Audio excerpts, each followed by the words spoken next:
نحمده ونستعينه ونستغفره ونؤمن به ونتوكل عليه ونثني عليك الخير. اللهم صل على سيدنا محمد وعلى آل محمد كما صليت وسلمت وباركت على إبراهيم وعلى آل إبراهيم إنك حميد مجيد. بسم الله الرحمن الرحيم. أعوذ بالله من الشيطان الرجيم. بسم الله الرحمن الرحيم. تبت يدا أبي لهب تبت يدا أبي لهب وتب ما أغنى عنه ماله وما كسب سيصلى نارا ذات لهب وامرأته حمالة الحطب في جيدها حبل من مسد. صدق الله المولانا العظيم. সম্মানিত দর্শক শ্রোতা, পবিত্র রমজান মুবারক চলছে। শেষ দশকে আমরা তাফসির পরিচালনা করছি আপনাদের সকলের সহযোগিতায়। আল্লাহ আমাদের সবাইকে পরিপূর্ণভাবে তাফসিরগুলো করার তৌফিক দান করুন, আমিন। আজকে আমরা এ পর্যায়ে সূরা আল-লাহাব তেলাওয়াত করেছি, এটার তাফসির আমরা শুনব। তো তাফসিরের পূর্বে আমি একটু সরল অনুবাদ শোনাই। অনুবাদটি আমরা তাফহিমুল কোরআনের অনুবাদটি শোনাচ্ছি। প্রথম আয়াত, ভেঙে গেছে আবু লাহাবের হাত এবং ব্যর্থ হয়েছে সে। দ্বিতীয় আয়াত, তার ধন সম্পদ এবং যা কিছু সে উপার্জন করেছে তা তার কোনো কাজে লাগেনি। তৃতীয় আয়াত, অবশ্যই সে লেলিহান আগুনে নিক্ষিপ্ত হবে। 4 নম্বর আয়াত,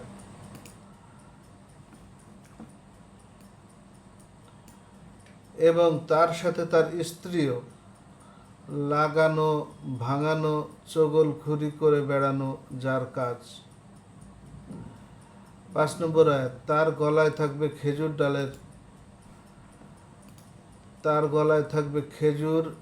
খেজুর ডালের আঁশের পাকানো শক্ত রশি। আমানতু বিল্লাহ। তো এবার আমরা এই সূরার প্রত্যেকটি শব্দ বিশ্লেষণ করব এবং তাফসীর করব।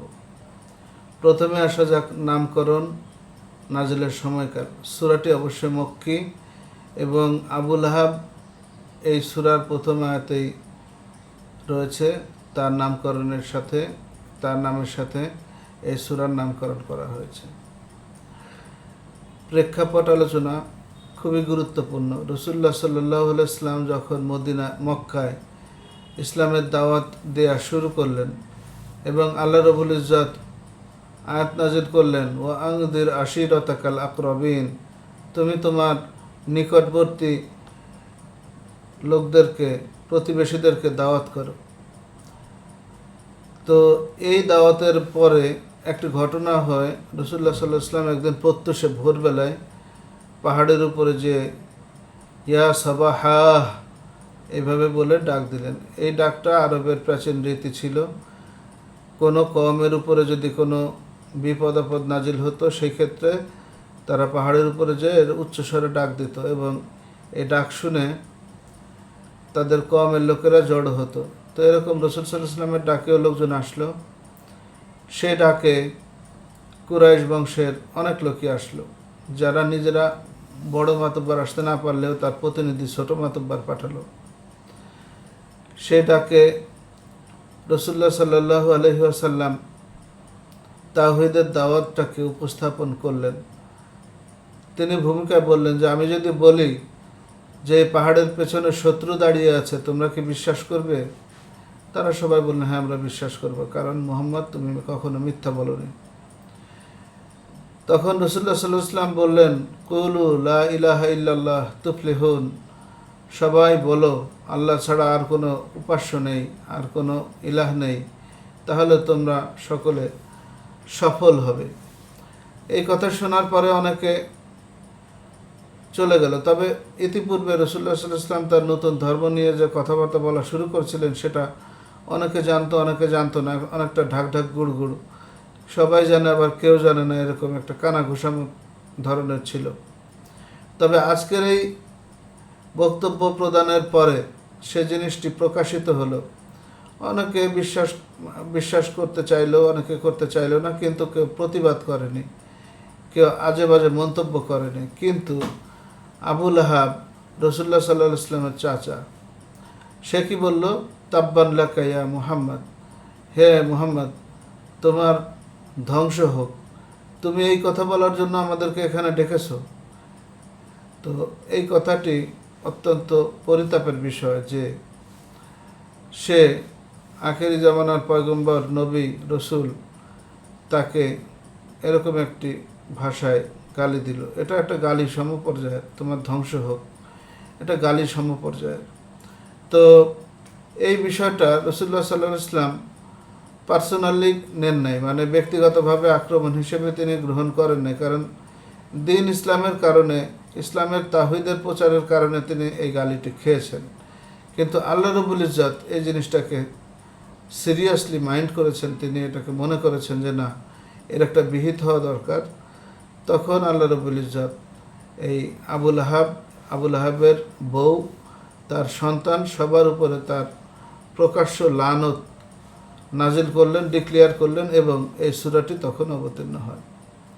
অনেকে বলে যে শিবে আবু তালেবে যখন রাসূলুল্লাহ সাল্লাল্লাহু আলাইহি ওয়াসাল্লামের দিন প্রচারের দাওয়াতকে বন্ধ করার উদ্দেশ্যে এই আবু তালেব এবং তার সাথে কুরাইশদেরকে আবদ্ধ করে রাখলো মুহাম্মদ সাল্লাল্লাহু আলাইহি ওয়াসাল্লামের দিন প্রচারের বাধা সৃষ্টির জন্য, যে অবরোধ করেছিল, সেই অবরোধের সময় রাসূলুল্লাহ সাল্লাল্লাহু আলাইহি ওয়াসাল্লামের এই চাচা আবু লাহাব, সে রসুলের সাথে তো সহযোগিতা করেইনি, বরঞ্চ সে কাফির মুশরিকদের সাথে আরও বিরোধিতায় ছিল। আসুন আমরা আরেকটু গভীর আলোচনায় যাই প্রেক্ষাপট নিয়ে। যে আবু লাহাব, তার বাড়ি ছিল, বাসা ছিল আরবের মদিনার মক্কায়, রাসূলুল্লাহ সাল্লাল্লাহু আলাইহি ওয়াসাল্লামের একেবারে নিকটতম প্রতিবেশী। এই দুইজনের বাড়ির মাঝখানে একটা প্রাচীর ছিল, একটা দেয়াল ছিল, যার এই পাশে মুহাম্মদ সাল্লাল্লাহু আলাইহি ওয়াসাল্লামের বাড়ি আর ওই পাশে আবু লাহাবের বাড়ি। তো ব্যক্তিগত সম্পর্ক ভালো থাকারই কথা, কিন্তু ইসলাম প্রচারের ক্ষেত্রে এসে আবু লাহাব অত্যন্ত রূঢ় ব্যবহার করা শুরু করলো। যেখানে তার আত্মীয় এবং বংশীয় সন্তান হিসেবে সাল্লাল্লাহু আলাইহি ওয়াসাল্লামকে, মুহাম্মদ সাল্লাল্লাহু আলাইহি ওয়াসাল্লামকে সাপোর্ট করার কথা, সেখানে সাপোর্ট তো সে করলই না, বরঞ্চ খুবই বাজে ধরনের প্রতিক্রিয়া দেখানো শুরু করলো। আবু লাহাবের স্ত্রী, যাকে উম্মে জামিলা নাম করে ডাকা হতো, সেই উম্মে জামিলা রাসূলুল্লাহ সাল্লাল্লাহু আলাইহি ওয়াসাল্লামের ঘরের সামনে কাঁটাযুক্ত গাছগাছালি এনে ফেলে রাখতো। কেন? যাতে মুহাম্মদ সাল্লাল্লাহু আলাইহি ওয়াসাল্লামের সন্তান সন্ততি হাঁটা চলার সময় পায়ে বিঁধে, এইভাবে করত। এটা অত্যন্ত দুঃখজনক, প্রতিবেশী সুলভ আচরণ। শুধু তাই নয়, জাহেলিয়াতের যুগে সম্ভবত নবুয়তের পূর্বে রাসূলুল্লাহ সাল্লাল্লাহু আলাইহি ওয়াসাল্লামের দুইটি কন্যাকে আবু লাহাবের দুটি সন্তানের সাথে বিবাহ বন্ধনে আবদ্ধ করা হয়েছিল। আবু লাহাব তার শত্রুতার চরম প্রমাণ হিসেবে তার সন্তানদেরকে ডেকে বলে যে মুহাম্মদের বাচ্চা মেয়ে দুটোকে তালাক দাও, এবং তারা তালাক দিল। পরবর্তীতে রাসূল সাল্লাল্লাহু আলাইহি ওয়াসাল্লাম এটা নিয়ে একটু কষ্টও পেয়েছেন, স্বাভাবিক। একদিন তার একটা জামাই, মানে সদ্য তালাক প্রদানকারী একজন জামাই রাসূল সাল্লাল্লাহু আলাইহি ওয়াসাল্লামকে এসে বলল যে আমি কোরআনের এই অংশটা ওই অংশটা মানি না, কিছু কিছু জিনিস সে উল্লেখ করলো, এবং রাসূলুল্লাহ সাল্লাল্লাহু আলাইহি ওয়াসাল্লামের দিকে থুতু নিক্ষেপ করলো। চরম বেয়াদবি, এর চেয়ে আর বড় ধৃষ্টতা কি হতে পারে। রসুল সাল্লাল্লাহু আলাইহি ওয়াসাল্লাম তাকে বদদোয়া করলেন। আল্লাহ রাব্বুল ইজ্জতের কাছে বললেন যে, হে আল্লাহ, তুমি তোমার একটা কুকুরকে তার জন্য লেলিয়ে দাও। পরবর্তীতে এই ভদ্রলোক কোনো একটি বিদেশ সফরে, ব্যবসায়িক সফরে থাকাকালীন সময়ে তাকে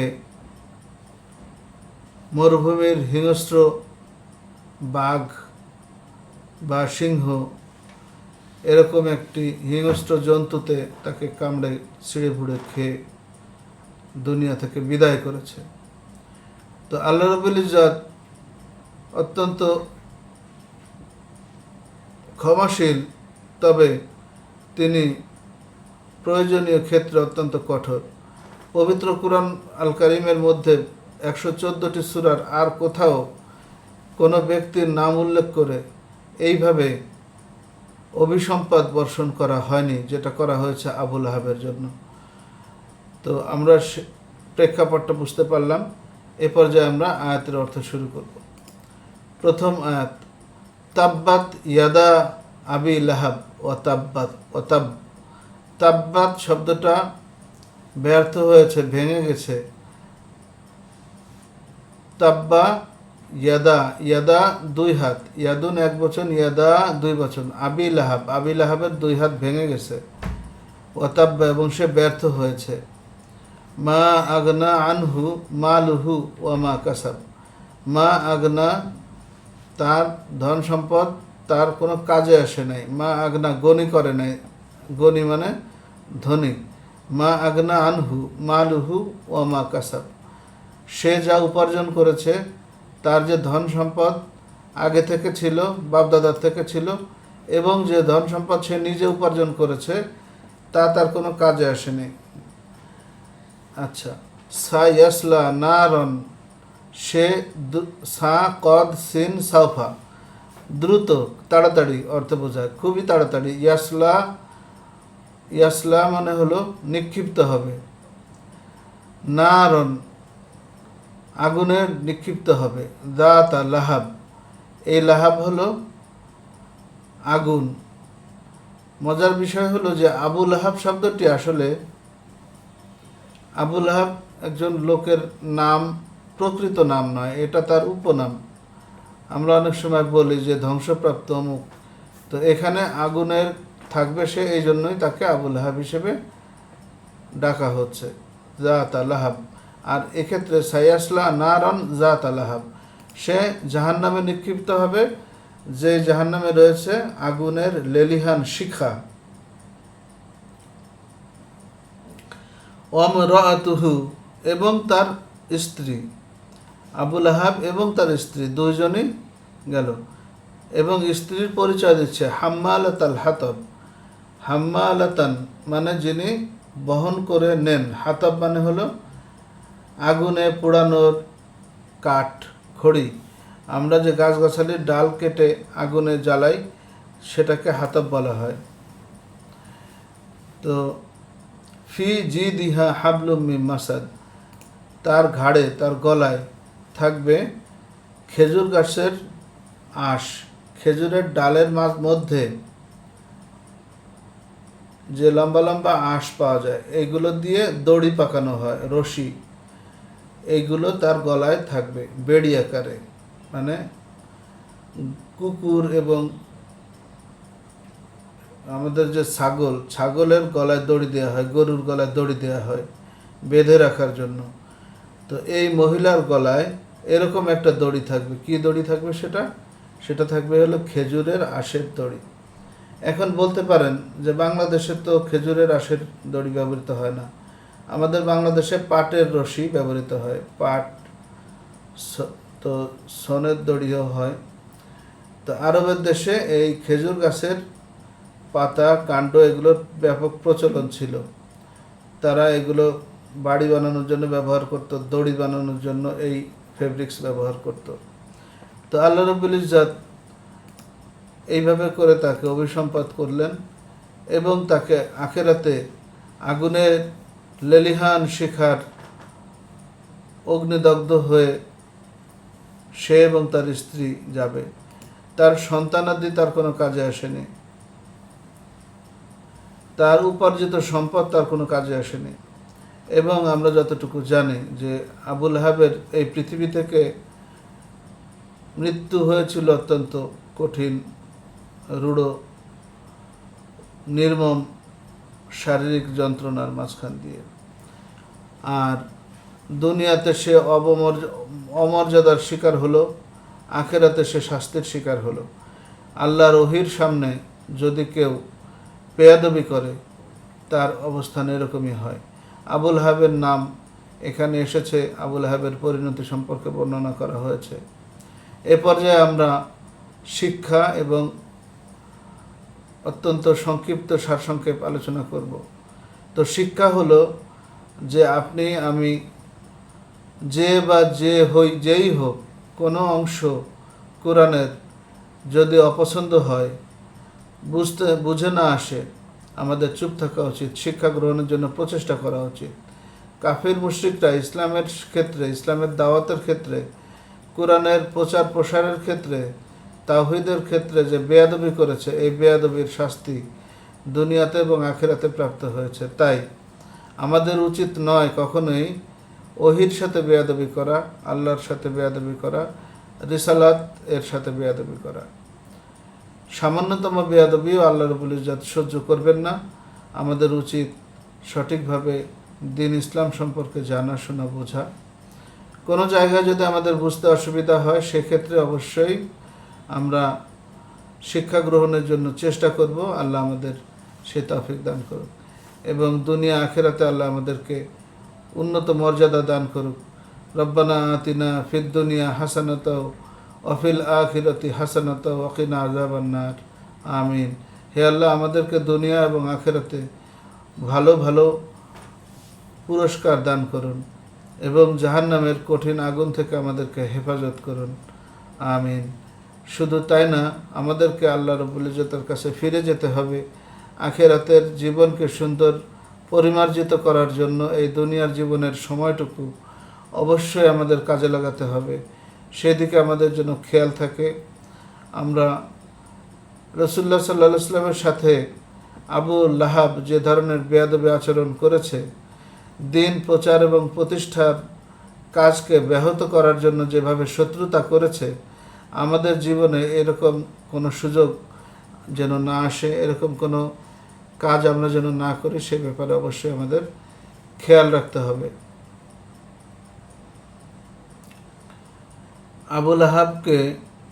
আবু লাহাবের সম্পদ তার কোনো কাজে আসেনি, আবু লাহাবের নিজের উপার্জন কাজে আসেনি, তার পৈতৃক সম্পদও কোনো কাজে আসেনি। আল্লাহ রাব্বুল ইজ্জত তাকে যে লানত করেছে, দেখুন, আবু তালেব তিনি ঈমান আনেন নাই, পৃথিবী থেকে চলে গেছেন, অথচ রাসূলুল্লাহ সাল্লাল্লাহু আলাইহি ওয়াসাল্লামের প্রত্যেকটি বিপদে তিনি সহযোগিতা করেছেন। তার মৃত্যু, আবু লাহাবের মৃত্যু পর্যন্ত রাসূল সাল্লাল্লাহু আলাইহি ওয়াসাল্লামের কোনো ক্ষতি তিনি হতে দেন নাই। তার একটা ঐতিহাসিক উক্তি রয়েছে যে মুহাম্মদ সাল্লাল্লাহু আলাইহি ওয়াসাল্লামের ক্ষতি তখনই হতে পারে যখন আমি পৃথিবী থেকে বিদায় নিয়ে কবরে শায়িত হব। তো তার পূর্ব পর্যন্ত মুহাম্মদ সাল্লাল্লাহু আলাইহি ওয়াসাল্লামের একটু ক্ষতি হোক, এটা আমি বরদাস্ত করব না। আবু তালেব তার জীবদ্দশায় রাসূলুল্লাহ সাল্লাল্লাহু আলাইহি ওয়াসাল্লামকে আগলে রেখেছে, কিন্তু আবু লাহাব ঈমান আনে নাই, কিন্তু সে বেয়াদবি করেছে। এই বেয়াদবি অত্যন্ত খারাপ, বেয়াদবি অত্যন্ত বিপজ্জনক। তো আবু লাহাব, আবু তালেব দুইজনই অমুসলিম হিসেবে পৃথিবী থেকে বিদায় নিয়েছে। আল্লাহ আবু তালেবের ব্যাপারে আমরা অন্যান্য বর্ণনায় পেয়েছি যে হাসরের কিয়ামতের মাঠে এবং জাহান্নামে সবচাইতে কম শাস্তি পাবে আবু তালেব এবং তাকে আগুনের এক জোড়া জুতো পরিয়ে দেওয়া হবে। সেই আগুনের জুতার আগুনের আঁচে তার মাথার ঘিলু টকবক করে ফুটবে এবং যদিও তাকে জাহান্নামের সবচাইতে কম শাস্তি প্রদান করা হচ্ছে, কিন্তু তারপরেও আবু তালেব মনে করবে যে হ্যাঁ, এটাই হচ্ছে পৃথিবীর জাহান্নামের সবচাইতে বেশি শাস্তি। তো আর আবু লাহাবকে কি দেওয়া হবে? অত্যন্ত অগ্নিশিখাময় জাহান্নামের ভিতরে, এবং তার স্ত্রীকেও, এবং তার স্ত্রীর গলায় খেজুরের দড়ি তার গলায় দেয়া থাকবে।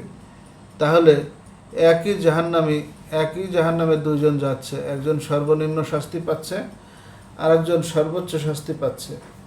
আল্লাহ আমাদের এখান থেকে বুঝ দান করুক যে মানুষ যদি আল্লাহর দিনকে প্রতিহত করতে চায়, ইসলামের সাথে শত্রুতা করতে চায়, আল্লাহ এগুলো অত্যন্ত সিরিয়াসলি নেন এবং তাদেরকে কঠিন মর্মন্তুদ শাস্তির আওতায় নিয়ে আসেন। আল্লাহ আমাদের সকলকে বুঝদান করুক এবং সেই অনুযায়ী নিজেদের জীবনকে পরিচালনা করার তৌফিক দান করুন। ইসলামের স্বার্থে, প্রচারের স্বার্থে, ঈমানের স্বার্থে আমাদের অংশগ্রহণ করার তৌফিক দান করুন। কোরআনের শিক্ষা, কোরআনের বাস্তবায়ন সমাজে প্রচারিত হোক, প্রতিষ্ঠিত হোক, সেজন্য আমাদের সকলকে অংশগ্রহণ করার তৌফিক দান করুন। আমিন। সম্মানিত বন্ধুগণ, আমরা পবিত্র রমজান মাস থেকে আমরা শুরু করলাম তাফসিরের ধারাবাহিক আলোচনা। আমরা নিয়ত করেছি পুরো কোরআন শরীফকে আমরা তাফসিরের আওতায় নিয়ে আসব এবং এগুলোর ভিডিও আমরা ইনশাআল্লাহ আমাদের এই চ্যানেলে প্রদান করব। আপনাদের সকলের প্রতি আবেদন থাকবে, নিজেরা এটা সাবস্ক্রাইব করে রাখবেন, লাইক, কমেন্ট এবং শেয়ার করবেন। যদি আপনাদের ভালো লাগে অবশ্যই একটু কমেন্টে উল্লেখ করবেন। যদি কোথাও কোনো পরামর্শ দেওয়ার থাকে সেটাও আপনারা প্রদান করবেন এবং আমাদের এই মহতী কার্যক্রম, দ্বীন ইসলামের আলোচনার এই কার্যক্রমে আপনারা শরীক থাকবেন। আল্লাহ আপনাদের আমাদের সকলকে তার দ্বীনের উদ্দেশ্যে কবুল করার প্রচেষ্টা করার তৌফিক দান করুন। আমিন। আসসালামু আলাইকুম ওয়া রাহমাতুল্লাহি ওয়া বারাকাতুহু।